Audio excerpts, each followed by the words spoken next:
Hello, hello, hello. How are you doing? I hope you're doing good. Hope life is treating you well in the midst of all of this that's going on planet Earth. Whew. And it's a lot going on planet Earth, isn't it? To say the least. Okay, I'm back again with another good one. So I want to ask you to go ahead and subscribe to the channel. That's a beautiful thing, you know. The 130 subscribers that I have, you all are very precious unto me. In a world with billions of people and big monster uh, internet sites that got millions and millions of people, I got 130. And I'm so exceedingly happy with you all because it started out 0 and 0. I just started talking. And I appreciate you subscribing to the channel. Hit the like button so you can like the video for people that's looking for the Nubian King from Israel. Boom, it'll be easy to find me. And also the bell to alert you when I put up another video. All of that helps me out because I would love to get to a point where I see some of the YouTube creators, they actually generate enough income that this is their full-time work, creating content. And so go ahead and subscribe. Tell other people to come listen to this brother from Israel that's been here 40 years. Hit the like button. That'll help me out. And also the bell, all notifications. So when I do drop these videos, you can go ahead and be notified. All right. Today I want to talk to you about the situation that took place in New York. The reason why I'm sitting here is because this area I'm in, this is the Bnei Brak, Israel. This city is Bnei Brak, and Bnei Brak is known for, that's where you have the ultra Orthodox community here in Israel. There's another one also in Jerusalem, where the ultra Orthodox Jewish, super religious people be. They have a community here, and this whole little area city is called Bnei Brak. And this is the cement factory for the company I'm working with, Shikun Benui Soler Bonnet. Soler Bonnet. I finished, I had to put some diesel fuel in this front end loader right here. Hold on, let me show you. And so this particular front end loader right here, I had to fill him up, and then a couple more other pieces of equipment around here.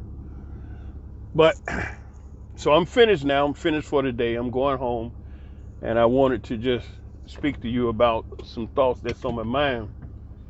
I'm going to run the air conditioner here shortly, so the little background sound will be the air conditioner. I'm gonna try to run it as less as I can so it won't disturb you. The situation in New York with the shooting over there. When I first heard about it, I just I didn't think like was a shooter white or black, because why? Generally they always white. That's the first time I've seen a situation like that take place that a black man did it. Not to say it hasn't happened, but me personally, I just haven't been aware of any black people doing that type of, shooting. But listen, the guy is real mad. Just to get straight to the point, they said in the news report that he had been on social media ranting and saying some things that was, terrible. And, when you listen to mainstream news and wherever, you have to go back and do your research, because that sound is the air conditioner. I'm going to shut it down in a little bit. But anyway, I went, listened to the guy, And in just a couple of minutes, you could tell he was mad. And he was mad about something that had driven him mad. And I mean, he was going on, man. You know, I curse, but I don't like to curse. You know, I drop some curse words here and there. Or, you know, one of these videos I did, man, I went off, boy. I was like, the one that I said, the end is the worst. In the title, it says the end is the worst. It's for adults only. And I let it rip. But, you know, hey, I was passionate about what I was talking about. You know, I wasn't mad where I'm going to go out and do some damage. So, what I wanted to say about that, to anybody that possibly is angry about something in their lives, at all costs, do everything you can not to allow that anger to drive you into madness. And madness is where you do something like what that individual did. Go out and just shoot up a whole bunch of innocent people. That's madness.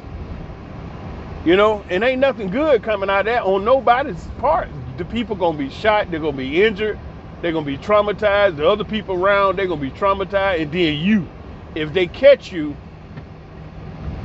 and don't kill you in the process of catching you, then you're gonna be in prison the rest of your life. The rest of your life in prison, locked up, and you can't do nothing but what they tell you to do or what they allow you to do. And I really, you know, is it worth going to that extreme, getting locked up for the rest of your natural life? Is what you mad about really, really that critical that you go out and do something crazy, and if you get caught and they don't kill you in the process of catching you, and they catch you and lock you up and put you in prison for the rest of your natural life? Okay, all right, look at it this way. Look at it this way. I give you something else to look at, much easier. What's your favorite food that you like to eat? Your favorite food? Steak. Steak and a potato. Okay. You like steak and potato. All right. In America, there's a restaurant called Outback Steakhouse. Real famous, real popular. And then there are other places that sell steaks to eat, ready to eat, cook, you know. Well, think about this. You're a steak lover. You like to go out and get you a nice juicy steak and potato. Enjoy it. Now, as a person that's not locked up, you can just go anytime you want. Anytime that you think you may want that steak and potato, you can just get up, go to Outback Steakhouse and get you one. Or you may have steaks in your house. Anytime you want a steak, you can get up, go in there and cook it any way you want, however you like it, and your potato. But when you locked up, only thing you can do about a steak is think about it. You can't eat it, can't go get it, because you locked up. You sitting in that cell, and you thinking about your steak or potato, or steak and potato, but you cannot get it. Now the question is, that you did that caused you to be locked up, was it really, really worth not being able to get your favorite steak for the rest of your life? Not 10 years. You know, you get locked up for 10 years. At least you can sweat it out for 10 years, and then you can go get you a steak. After 10 long years, you've been sitting up in there. It ain't even worth it. Man, it ain't worth one day being locked down and not being able to do the things that you enjoy doing. So, now we want to think about your actions.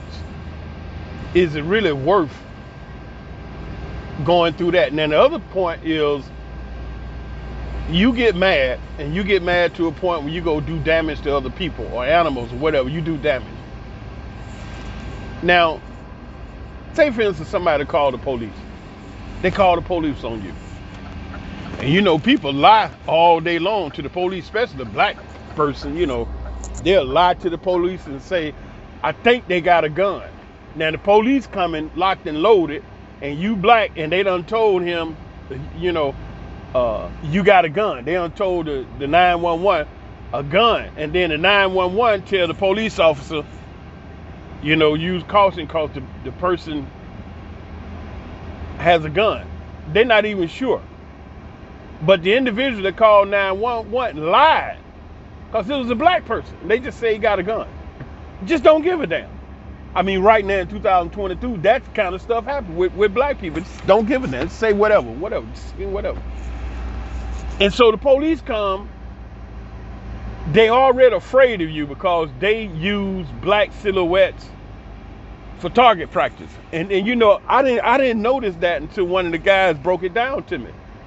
All of their target practices, everybody used black silhouettes.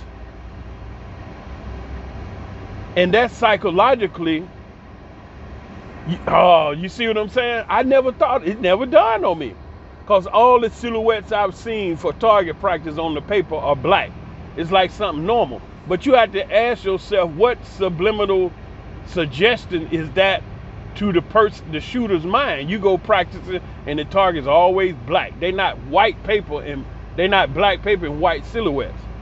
So you see how they have psychologically programmed the whole world to hate and disdain black people. Now here's a black man up there in New York does all this shooting, and he mad about something. Because when I went on the YouTube page and saw some of the stuff he was saying, whew, it was incredible. And so what I want to say here is to anybody that could possibly be experiencing something in life that's got you to the point where you uncomfortable, you angry or whatever. Think about your favorite food that you can just go anytime and get. You know, being locked up is gonna cut you off from that. Then second, on the other hand, if they don't lock you up, they kill you in the process of trying to, you know, deal with you. Now you're dead. Nobody has come back from being dead to tell us how it is over there in that realm, being dead. Nobody been able to come back and say, hey, you know, it's a woo, man, you want to be dead now. So we don't know. Don't let anybody fool you into thinking they know what it's like being dead. Hell, they ain't never been dead. They just up here live, running their mouth, getting some money, you know, blowing smoke up your nose. So you don't want to be dead after they, you know, the police show up because you done did something extremely crazy, and you don't want to be locked up forever. So you have to stop and think, like, is this that I'm about to do really worth me going through all that? Now they got their brother locked up and he ain't never gonna see the outside of prison. He gonna die up in there. You know, you already can hear the conversation. So my really strong heartfelt feelings to you is stop. Whatever you have to do, don't go out there and do nothing crazy because you mad about something somebody done did to you, some experience you done been through. Look around. Everybody going through something. Even if it look like they not, they are. You know, people can lie and fake real good, make you think, oh yeah, it's all peachy keen. No, it ain't like that. Some of these people driving around these nice cars, you think they moneyed up, and you think they good to go. Them jokers is living on the edge. I mean, some of them are so on the edge, like their toes is hanging off the edge. Any little thing come and push them, they done. They are finished. Car gone, house in foreclosure, ignorant. Because they were living check to check. They get a check, they was able to cover everything, but they ain't have nothing else outside of that. And something happened and just Knocked everything off. So, you know, you have people like that, and they be under that kind of pressure, and every day they under that stress of having debt and bills and financial responsibility that they can't handle. You know, not enough money to cover. You know, and they probably have children, and you know that makes you even stressed out because you know you have children and you want to do stuff for your child and you can't do it because you don't have the money. That'll get you right there. Man, woo, that'll tear you up. To see your child not being able to have certain things because you don't have the money. That right there will get you. Yeah, buddy. And don't let it be a situation where that be continuously. Like you just on a regular don't have nothing for your children, but just the bare essential, food, clothing, and shelter. But anything outside, you can't buy no iPhone. They want iPhone. They want certain shoes. They want certain things. They go into school and they see their friend, and you got the peer pressure. And they got the latest shoes, the latest jeans, and the phone, and you can't do it. That'd be a mess, man. That'd be real stressful. The only way that type situation could, you know, could be less stressful and less uncomfortable is your child. And check this out. If you had the type of child that understand the situation and they look and see you working every day, you doing the best you can, and your child come to you and tell you something, oh, mama, don't worry about it. I know you're doing the best you could. I'll be all right. That one simple statement from your baby will damn near make you cry. Because they just relate to you, and they understand. You're doing the best you can. You just don't have it, and they'll be all right. Because you worried in your mind how the child gonna perceive the situation. Oh, my mama, my dad ain't shit. They can't get me an iPhone. Oh, you have children like that. They be so just self-centered and what they want. They ain't worried about mom, dad, sisters, brother situation. All they care about is what they want, and they want that phone, and that's all they want. They ain't worried about you know, having to pay the mortgage on the house, the insurance on the house, the furniture bill, the light bill, the water bill, the gas bill, buy food, pay the car note, the insurance on the car, buy gas for the car, the maintenance, now you need some tires. You understand? They ain't worried about none of that before you get to them. You know what I'm saying? All they want is that phone or them shoes. Them damn shoes, 150, 200, 300, whatever. You know, they ain't worried about you and that. I want these shoes. And then you can't give them the shoes, you ain't shit. And see, all that be stressing the parent out if the parent would let them do that. And the reason why I say if the parent would let them do that, because I come from old school. I'm 60. I'm still young, but I've been around enough to know old school parenting. And what does that mean? Our parents didn't give a shit what you felt. You know what I'm saying? They the mama, you the child. They the parent, you the child. They the adult, you the child. Now they gonna get you what they can get you, and if they can't get you nothing else, you get the hell out of here, because they don't give a damn. You ain't gonna stress them out. You know what I'm saying? But these parents nowadays, it's like, it's just so critical that you have got to get this child exactly what they want, when they want it. I've got friends that is like that. It's like, damn, you so worried because they want this. Well, ain't you working like all day, every day, and you ain't, what the hell is you worried? Well, you know, they want so and so, you know, I gotta, shit. You, ain't that joke about big as you? You nigga need to get a job. Man, when I started working at 13 years old. Yeah. And I'm 60, I ain't never stopped. I took the first vacation a week or 2 weeks ago in 20 years.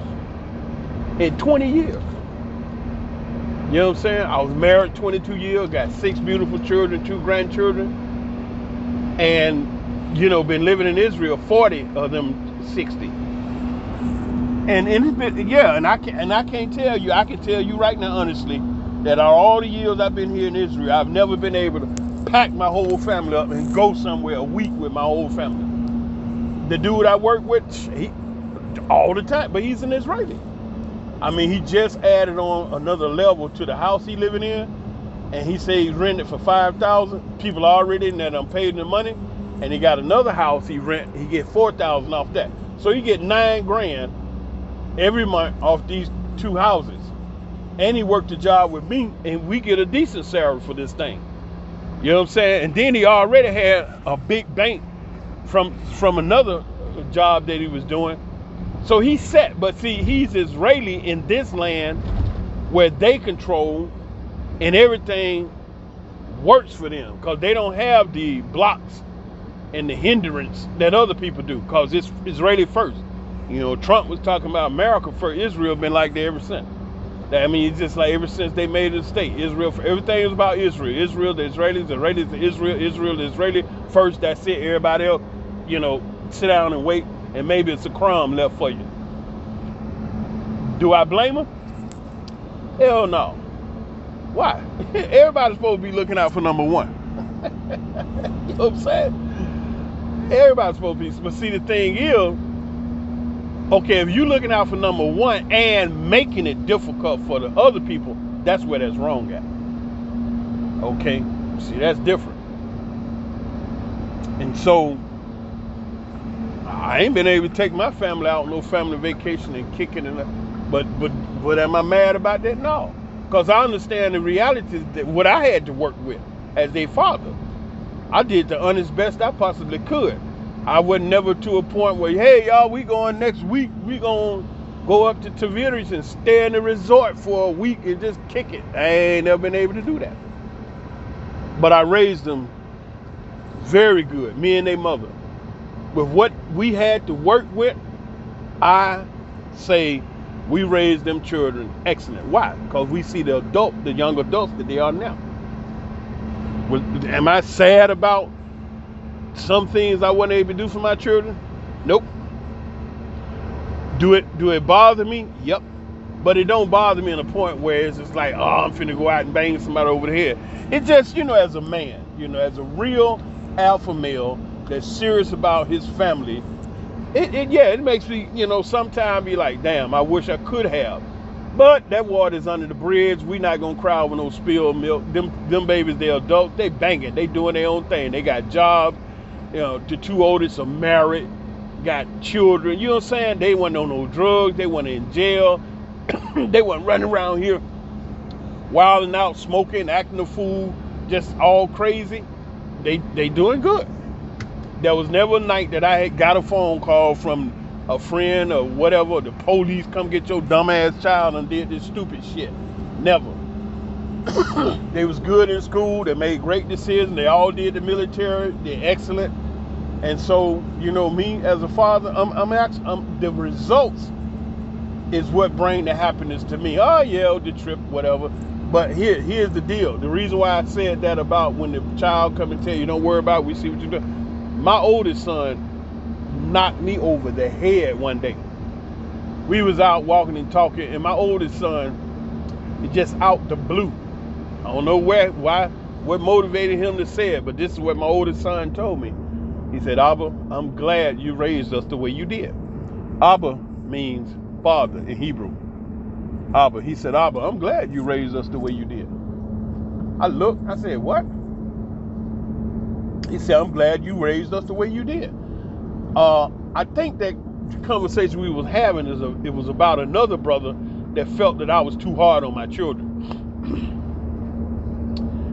And I had told that brother that children, they have to have a parameter to be children in. It's like I held my hands up and I put them apart a certain distance. I said, this area right here is all children. They do whatever they want. It don't bother me. I don't even bother. It don't register that this children doing children stuff. But once they go a little too far over here and they cross this line, and they go too far over there and they cross that line, now I got to step in and help motivate them back into the children's space. Well, that brother thought that I was too strict on my children. I told him, bro, it ain't strict. See, you term it, you word it in a manner that make it seem terrible. It's not strict, it's discipline. You see, your children, they have to start out respecting mama and daddy, because we're the first representative of law in their lives. Meaning what the father say, that's law. That must be done. You understand? What the mother say, that's law. That must be done. And when the children can understand that reality, that mom and dad is the law, and they learn to respect mom and dad, then as they grow and become adults, they learn to respect the law of the land. And they don't be getting in trouble, breaking laws and acting all crazy. That brother thought that I was too strict. My oldest son told me he's glad that I raised them, that we raised them, and I always add the mother in there, because me and her both raised those children. And the type brother that I am, I don't ever want to be the type brother to be one-sided. I want to be balanced. So you'll hear me say we, and I'm talking about me and their mother raised them babies together. And she has to get 50% of that credit for producing them incredible children. Okay? So he said, I'm glad you raised us the way you did. Now, even though he was talking about me, in my mind, I was thinking about their mother, because she did with me. And he said, look how we turned out. And see, he knew that people was criticizing my parenting skills. Now I'm gonna drop something on you. I'm gonna just say this little tidbit, and I'm gonna leave it alone. That same brother had children, and one of his daughters grew up to be a prostitute selling booty up here in Tel Aviv. That's all I'm gonna say. The same brother that said I was too strict, one of his daughters wound up being a prostitute in Tel Aviv. But I was too strict on mine. I'm gonna leave that alone right there. And so I wasn't so upset because I couldn't take the family on a big trip, because I knew the reality and I understood the realities that we was working with. We did the best we could. We provided good food, good clothes, and good shelter for them. Dealing with the realities we had to deal with being here in Israel, and the magnitude of everything. And spiritually, what you find out is that you can give your child all they want. Well, you know what? This is 2022, and this is a whole different breed we dealing with. But I learned that my children, you can give them all kind of toys and all kind of goodies and whatever. But what I learned is the number one thing that they want more than all gifts and everything you give them, the number one thing them babies want is mama and daddy. That's what they want. I learned that, and one time there was this big trip that the community was pulling off, going to the amusement park. And once a year, everybody go. And the trip is a big deal. People get new clothes, and they get, food and everything, and all the beautiful containers, the igloo chests, and they just go all out for this trip to the park, the amusement park here in Israel. And this trip came up. I was grinding hard. We had 6 babies, me and the wife, and I'm grinding every day, 6 days a week. And when that trip jumped off, we had exactly 1,000 shekels. I'll never forget this. We had exactly 1,000 shekels. The whole family, that's all we had, 1,000 shekels. The tickets for all the family was like 1,000 shekels, close to 1,000 shekels. Then you had to buy all the food. Then you're going to get new clothes. So all together, you're going to drop maybe 3,000 shekels or more, and that's like $1,000 for this trip. We didn't have the money. We had 1,000 shekels. And so I sat down with my wife, and, I said, this is what we got, 1,000 shekels. She said, uh-huh. I asked her, I said, so what do you think the best thing to do? The trip coming.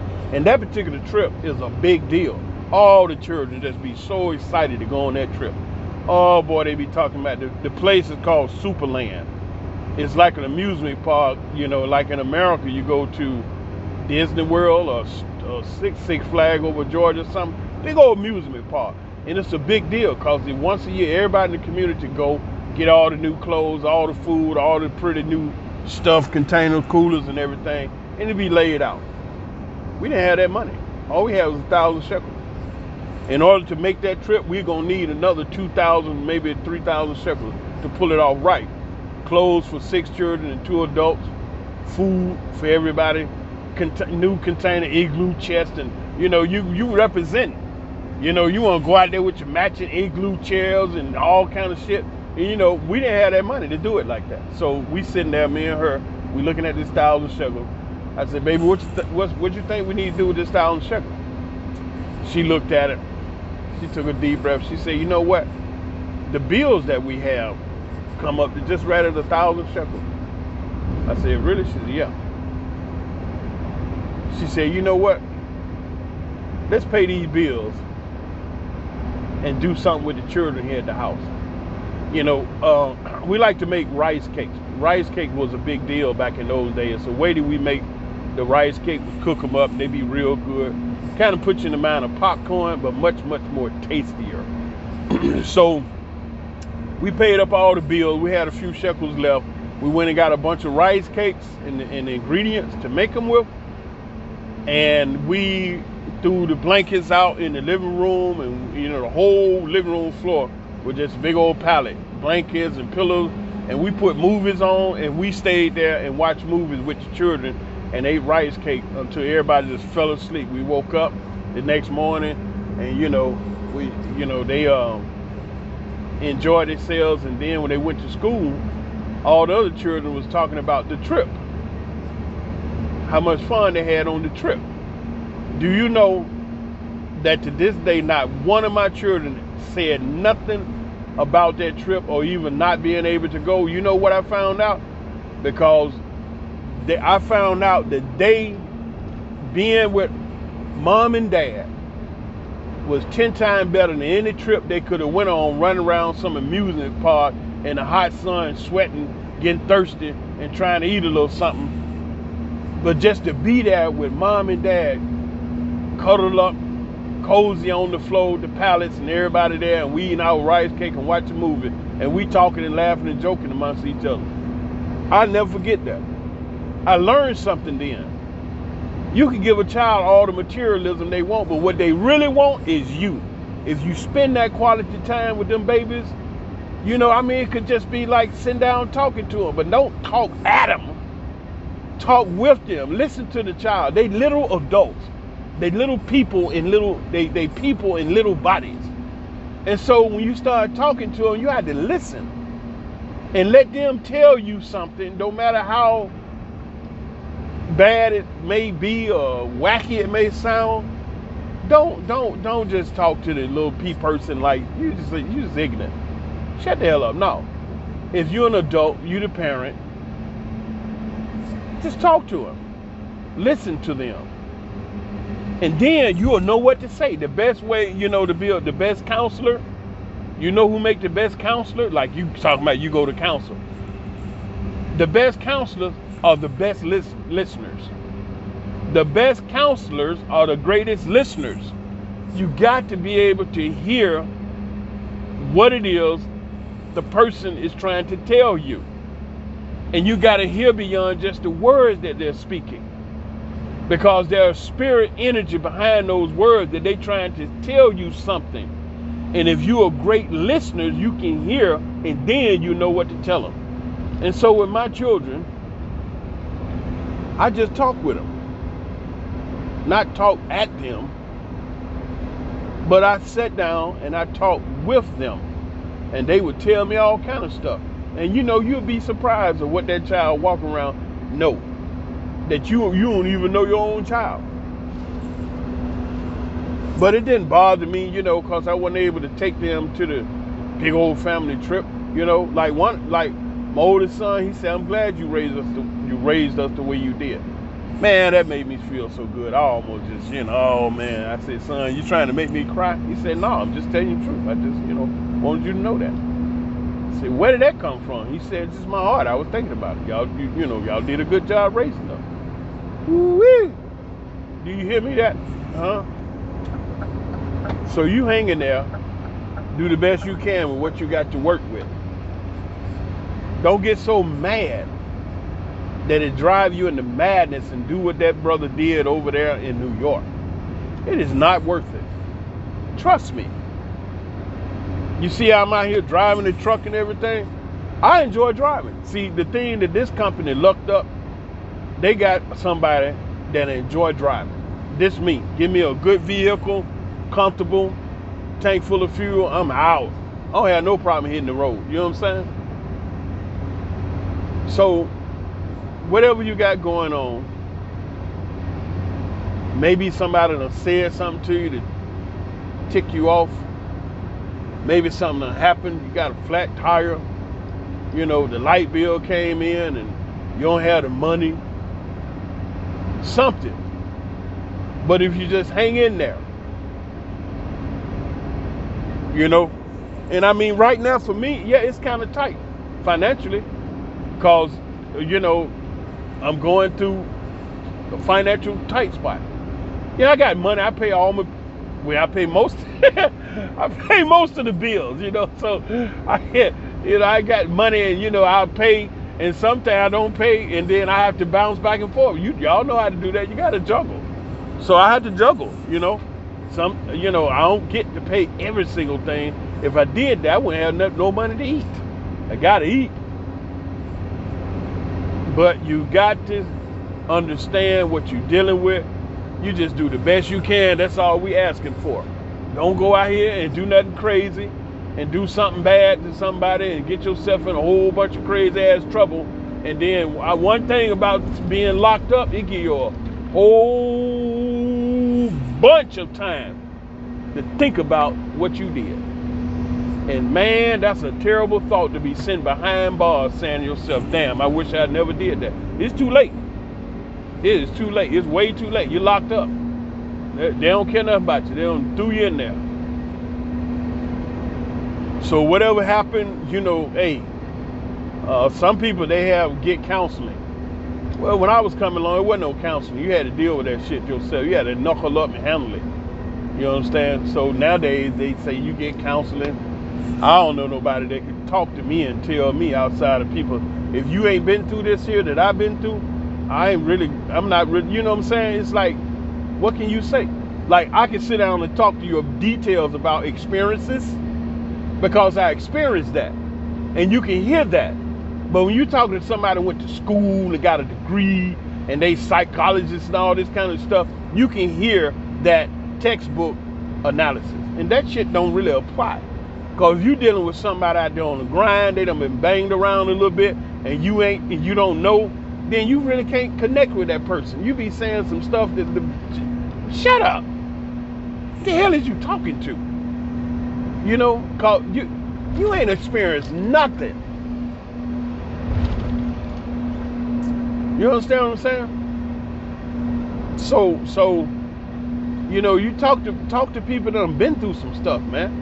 They done been through some knocks, and for whatever reason, they still going. Man, they'll drop wisdom on you, they'll drop knowledge on you, it just blow you away.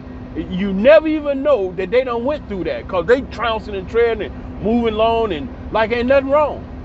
But then when you stop and talk to them, like, damn, you went through that? Yeah, bro, you know, and then they'll tell you how they managed it. Shit, dog, you just had to keep pushing, man. You know, I mean, life sometimes can be a bitch, but you can't give up, can't stop. You know, me, I'm going through bankruptcy right now. And it's been going on for a while. You know, some months I can pay everything, some months I can't. But you know what? It's going to take a while. Do it bother me? Not really. You know what I'm saying? Because I understand what I'm dealing with. It's taking way longer than what they said it would.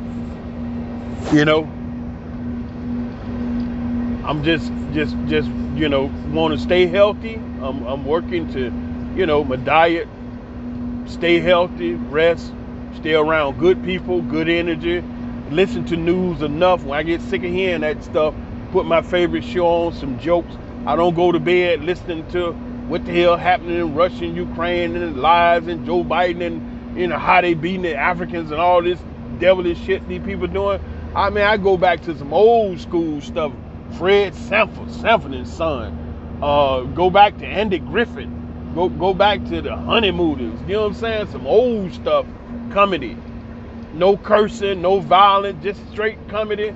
And then, be laughing at that stuff. Steve Harvey show and the crazy stuff they be doing. You understand? And go to bed on some comedy. Huh?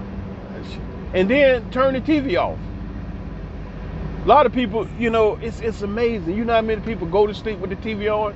Do you know that when you have the TV on, your ears don't cut off and your brain don't stop working? All of that sound coming through on that television is going in your ear and your brain is processing it, which means what? Your body, brain, nervous system, ears haven't had enough silence for your nervous system to relax and your muscles relax because your nervous system relax. And so that means next day you wake up, you haven't rested. Now you got to get a drink of coffee to pop yourself up, get that little pop so you can get out there. But you got to sleep in a dark room that's slightly cool. Not hot, slightly cool. And the best way to sleep is with no clothes on. Man, you can get some good rest. Now let me tell you a secret that I use. Because I'm such a light sleeper, I mean, I can hear a fly flying around the room and it'll wake me up. So the nights that I really want some good deep sleep, I have to put earplugs in my ear. Yeah, because I sleep extremely light. You can wake me up, call me, and I always close my door and make it dark in the room. And it be so dark that I got my air conditioning system in the condo is remote control. And above the door is the little unit that you point the remote control at, and it turn the temperature up, down, open the damper. It has a little green and red LED on it. Well, when I go in my room and shut my door and close everything, it be so dark that LED be bright. I had to tape it up. Then I got printer, TV, computer. I had to tape all that stuff up. I got the modem over there. I had to lay it down flat and get my room real dark. And if it be warm, I got a big air conditioning, central heating and all that. It depends. If it's not really that hot, I just turn the fan on. I got a fan I turn on, and I get under the cover and go off to sleep. My sheets, I got 100% cotton. They got that Egyptian cotton sheets, like 300, 600 thread per square inch, and just super soft. And when I wash them, I use fabric softener, the kind without all the chemicals and stuff. Man, them sheets feel good. And I slide up in them busters, put me one of them old flicks on, and then as I nod off, I reach over there and grab my earplug, put them in. I wake up the next day, and when I have a dream, I know that I'm really been rested. You ever been in the bed and you were so asleep that when you wake up and start moving, you can feel your bones clicking back together? No, it's not painful. It's just that your body was in such an incredible relaxed state that your muscles loosen up, your ligaments loosen up, your tendons loosen up, and just the physical weight of your body causes your bones to kind of like relax to where they separate a little bit. It's a little bit of space. And then when you wake up and start moving, you can feel them kind of coming back together. That's when you're really sleeping. That's when you're really sleeping. That right there, that's the rejuvenating sleep. And having good sleep, it has a positive effect on your psyche, your mind, your mentality. You wake up refreshed, you feel rejuvenated because you had a good night's sleep. You understand? And you have to take care of yourself. I got a foot masseuse, an hour foot massage. She just massaged the feet, man, and hit all the points. And then I got a full body massage. Tonight I got an appointment, and I like to get them as late as possible, because I get in from work. I'm going in now, and I'm going to shower up real good, because she tell me don't eat before you come to the massage, because you don't want your stomach full, because you lay on your stomach, she worked you over. And she's a Russian girl, big, thick, Russian girl. She does an incredible job. She put all this oil on me, and the oil she got, I was impressed. Her oil is not thick and sticky. It's nice and thin, and its viscosity is great. And she used up forearms and elbows. She's a big girl, big breasts and heavy. And she rub with the elbows, man, and just do a good job. So I got a full body massage tonight at 9 o'clock. And I'm going to slide back to the house. I ain't going to eat nothing. I'll probably drink a protein shake or something. I'm not really hungry. And then go get the massage, come on back to the house, go in today now, get a good shower. I use that Dr. Bronner soap, or either I got this real expensive organic, animal-free, cruelty-free, chemical-free soap I buy over here in Israel. Or either I got that black soap from Ghana.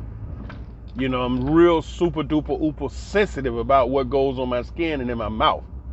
And the only oil I use is coconut oil, 100% organic coconut oil. That's it on my skin. And my feet, I use shea butter, but the ugly kind of real natural shea butter from Ghana. Not that pretty stuff they done processed, I got the ugly stuff, where the sisters make it. When I was down there in Ghana, they be on the side of the wall over there in them pans, and that's where they make that shea butter. I saw the whole process, and so you have to care for yourself.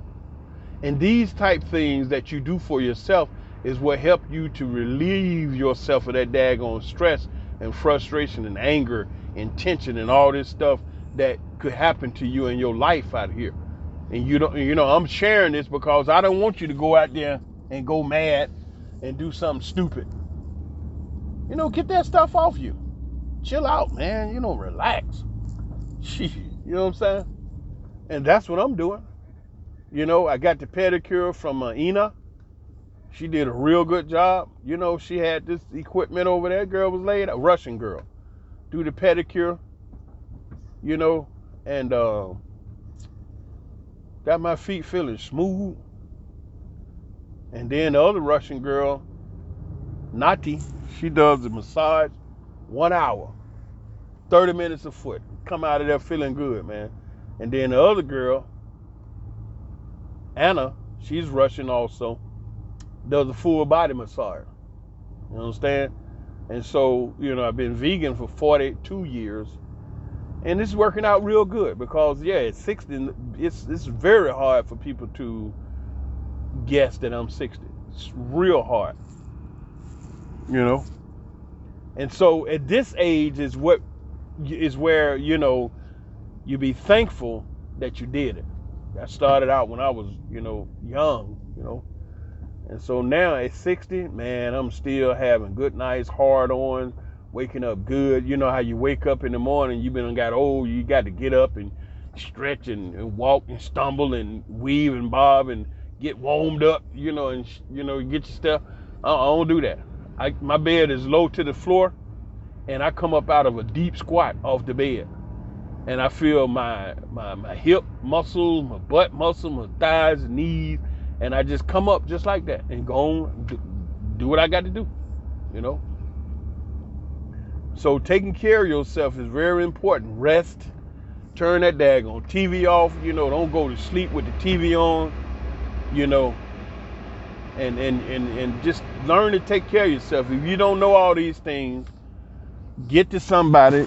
The health food store is a place that you can go and ask questions, and because the health food store, people that's into those natural and health type things, the health food store is like that focal point. They'll come with their flyers, their advertising, what they dealing with, Reiki, iridology, reflexology, massage, sound healing, Tibetan bowls, all these different type other alternative, that help you to maintain a high level of peace and tranquility and health, that help you to manage through all of this, because you just out here, and eating whatever and like that, then you fall into that situation where they feeding you garbage and they bring your vibration down, and you reach a certain level of anger, next thing you know, you out shooting somebody. The beast, base mentality.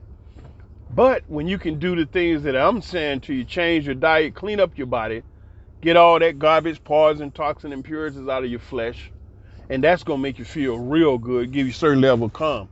You know, I've never seen violent, health conscious people like vegans, vegetarian, health conscious people.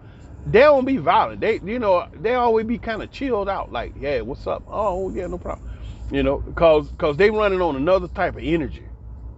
You know, they ain't got them poison, toxin, impurities.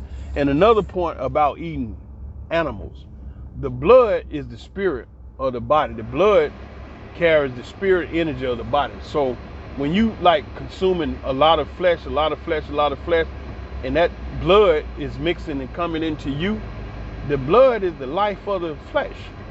And so if you eating animals all the time, then you are consuming the blood of that beast, that animal. Now will it have an effect on you? Yeah. Yes. You know, some people, you say, some people mean. He just mean. I don't understand. How can he just be so mean? It may be diet related. Believe it or not, it may be diet related. You know, it could be. I mean, can we say with a surety? Nope. But one thing is that the less flesh is best. You understand what I'm saying? And so these points that I'm sharing with you is to help you to mitigate anger, frustration, madness, and all these things that may cause you to go out and do something crazy. Get a massage, get relaxed, chill,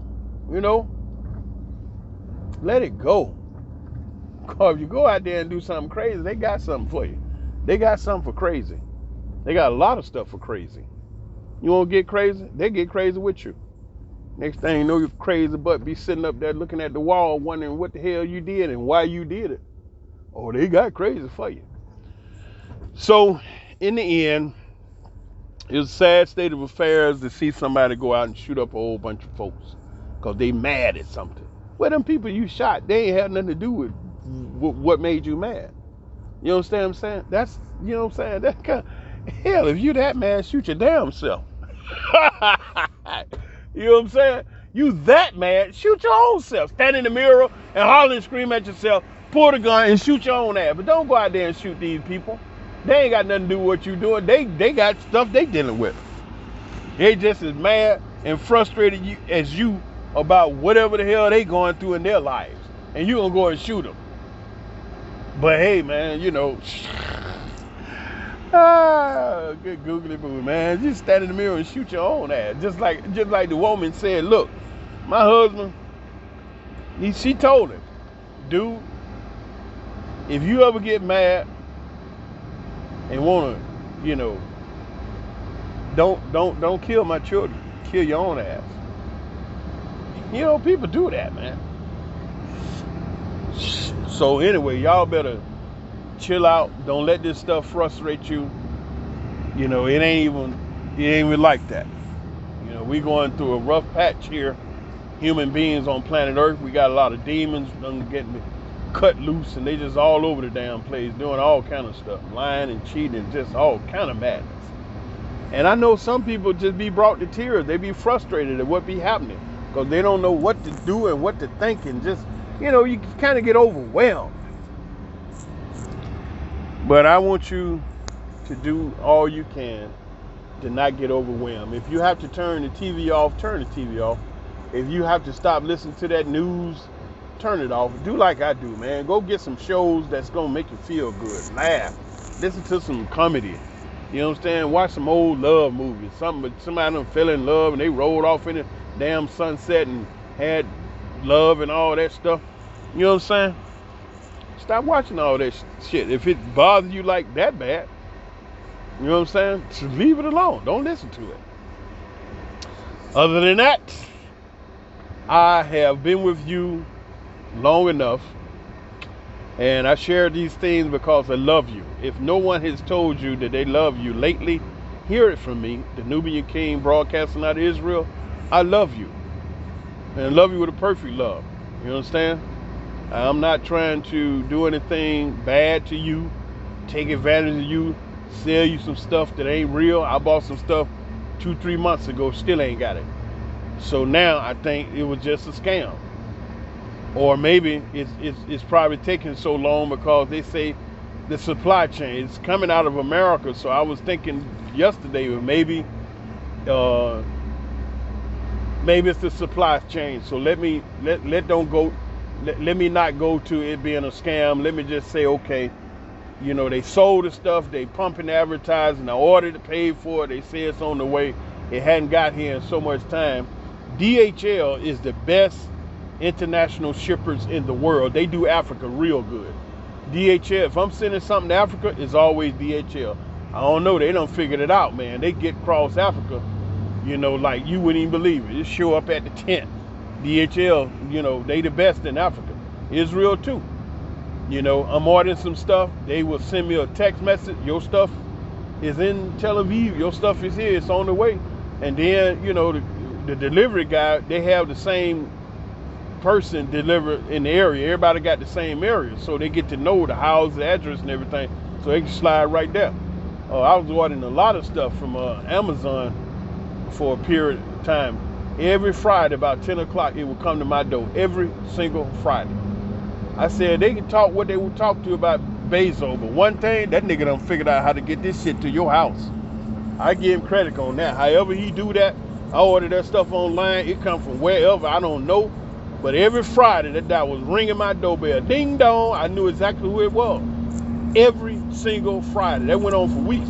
Every time I ordered something from Amazon, 3-4 days, it was at my door here in Israel. So however they done worked it out, because Israel used to be horrible so far as receiving packages. Woo, man, it was just super duper notorious. You would get something in from Israel and they would charge you, hold your package up at the place called Mekis. Mekis is the tax authority.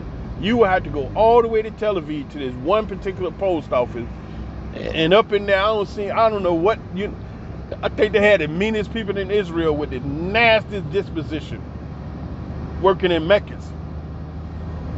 And you go up there, they be nasty, the daggone attitude, it's just crazy, man. I'm like, the hell is wrong with these damn people? You talking about barbarians? That was it. Get you up there and charging you for the item. And I don't know what Bezos done figured out, but it don't go through none of that. It comes straight to your door. Straight to the door. Every Friday, when I was ordering stuff from Amazon, it would come on Friday, 10 o'clock. Bam, got ringing the doorbell. And so the first few times, I had to sign and whatever. And then I opened that door. He see me. He said, "Daryl." Yep. He said, "Here you go." And he gone. But yeah, man. So y'all just look, please, whatever you do. Oh, one last thing. This tea called Verbane. Okay, it's pronounced Verbena or Verbane. You can get it easy in America. I used to buy it at Nutrition Smart when I was down in South Florida. It's real easy. Verbane, Verbena. It's a tea that would chill you out like you would not believe.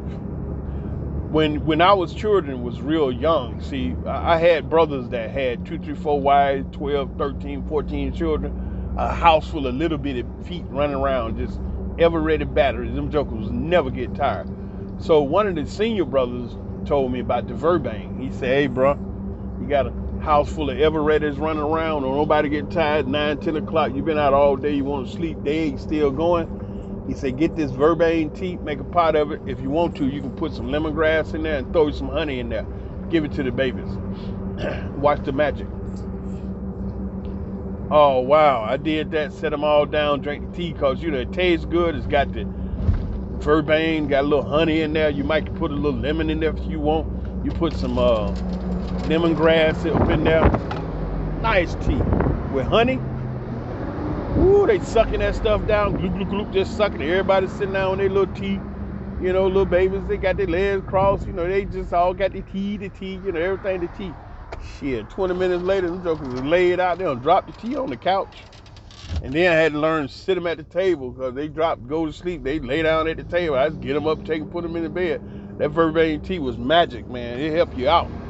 And then I remember few times, me and the wife was drinking with the babies. Shit, we wake up, everybody knocked out in the living room. Middle of the night. Baby sitting on my lap, done went out. I done laid my head back and wake up. My wife over there. He got a baby on her, one over there. Everybody knocked out. 2 o'clock in the morning, man. I gotta go to work the next day. So we get up, put everybody in bed at 2 o'clock. Next thing you know, 5 o'clock, I'm back up, feeling good. Verbane tea. They call it verbena. Shit, you got some hyperactive children? Shit, put that verbane on them. Yeah. And it's just natural tea. It's organic, natural tea. It ain't gonna harm them, but it's helped your nervous system to chill. All right, now, I told you all these things because I love you. As I always say, because it's true. But how much do I love it? Man, I love you a lot. From the basement of my heart, way on up to the attic of my mind. How long do I love you? I love you 24/7. That means I love you all the time. Shalom.